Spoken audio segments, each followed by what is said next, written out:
18 horsepower, around 13 pounds-to-feet of torque, a sub-300-pound dual sport chassis, and an expected MSRP that could land under $5,000. Now picture a motorcycle that weighs noticeably less than a Kawasaki KLX 230 and feels more playful and approachable than a Yamaha XT 250. If industry insiders are right, the 2026 Suzuki TS 185 could quietly become one of the most interesting lightweight motorcycles for US riders. This isn't about big horsepower numbers. It's about freedom, simplicity, and real-world usability. And today on Global Wheel Hub, we're breaking down everything American motorcycle enthusiasts need to know. The 2026 Suzuki TS 185 is expected to return as a lightweight dual-sport motorcycle, reviving one of Suzuki's most recognizable small displacement nameplates. Now to be clear for our US audience,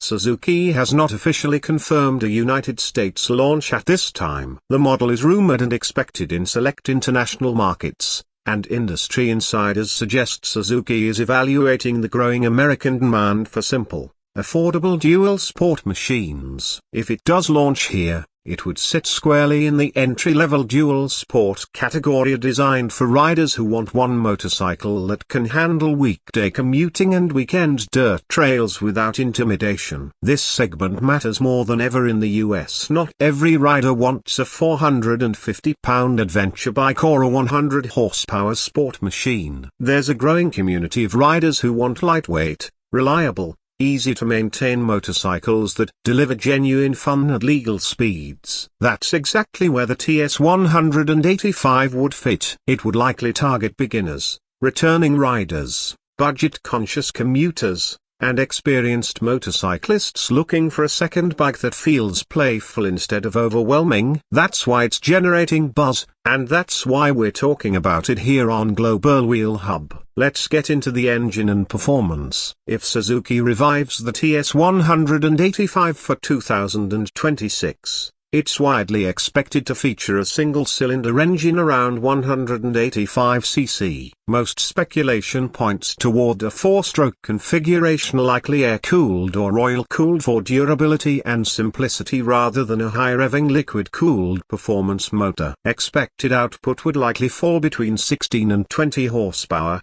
with torque figures around 12 to 14 pounds-to-feet. On paper, those numbers sound modest. But in a lightweight chassis that could weigh under 300 pounds wet, that power becomes more than adequate for everyday riding. The transmission would likely be a 5-speed manual, although a 6-speed would dramatically improve highway comfort at 60 to 65 miles per hour. For American suburban riders who occasionally touch highway speeds, that extra gear would make a difference. Acceleration from 0 to 60 miles per hour would likely fall in the 8 to 10 second range, depending on rider weight and gearing. This is not a drag strip machine. It's built for usable torque, smooth throttle response, and predictable power delivery. Top speed would probably land around 70 to 75 mph, enough for short freeway hops but not designed for extended interstate cruising at 75 plus. Fuel economy is where this bike could truly shine. With conservative tuning,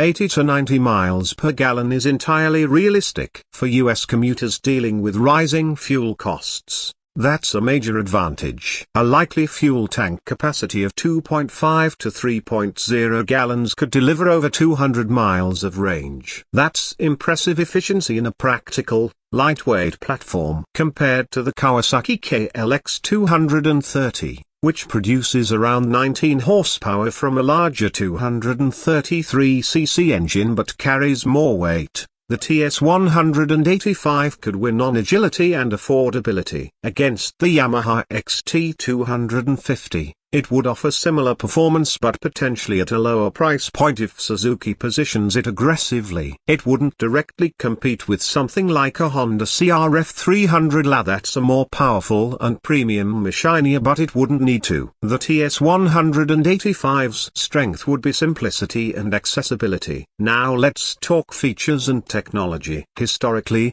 the TS lineup has emphasized durability over complexity. If revived, expect a rugged, slim body design with upright ergonomics, a high-mounted front fender, and long travel suspension. LED lighting would likely be standard: a headlight, tail light, and turn signal. So since the US market increasingly expects modern lighting even at entry-level pricing, the instrument cluster would likely be a compact digital LCD display rather than a full-color TFT. Expect essential information: speedometer, gear indicator, fuel level, trip meter, and clock. Smartphone connectivity is possible but not guaranteed. At this price range, Suzuki may prioritize keeping costs low rather than adding tech-heavy features. Riding modes are unlikely. Cruise control would not be expected in this segment. Traction control is also improbable. However, ABS would almost certainly be included for the US market, at least single-channel ABS on the front wheel. Dual-channel ABS would make it more competitive, but cost considerations may influence that decision. Suspension setup would likely include conventional telescopic forks or possibly entry-level USD forks with 7 to 9 inches of travel. The rear would likely feature a monoshock with preload adjustability. That setup would provide enough compliance for uneven pavement and light trail riding without pushing into high-performance territory. Braking would likely consist of a single front disc and single rear disc setup. Premium brands like Brembo are unlikely at this price, but properly tuned in-house components can still deliver strong stopping performance for a bike this light. Tire sizing would probably follow the classic dual sport formula: 21-inch front and 18-inch rear. That combination provides genuine off-road capability while maintaining stability on pavement. In city commuting, this bike would excel. Lightweight, narrow, easy to maneuver, and unintimidating for new riders. It would be ideal for urban environments and suburban traffic. On the highway, it would be comfortable around 55 to 65 miles per hour but not designed for sustained high-speed interstate travel. For long-distance touring, you could manage 200-mile days, but comfort would depend heavily on seat padding and wind protection. Now let's discuss expected US pricing. If Suzuki brings the TS185 status side, analysts expect a price between $4,299 and $4,999. That would undercut many competitors and position it as a strong value option. Compared to the Kawasaki KLX230 and Yamaha XT250,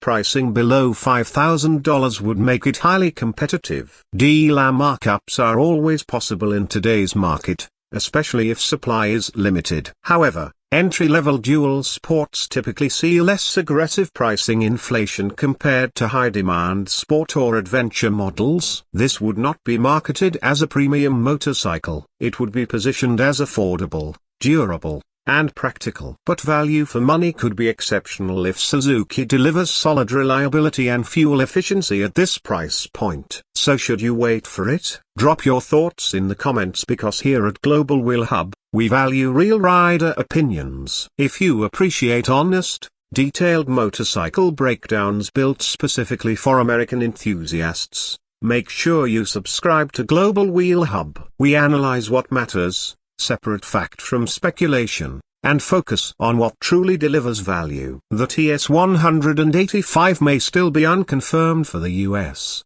but if Suzuki brings it here, it could reshape the entry-level dual sport conversation. And when official confirmation happens, you can count on Global Wheel Hub to bring you the full breakdown. This is Global Wheel Hub, where performance meets passion.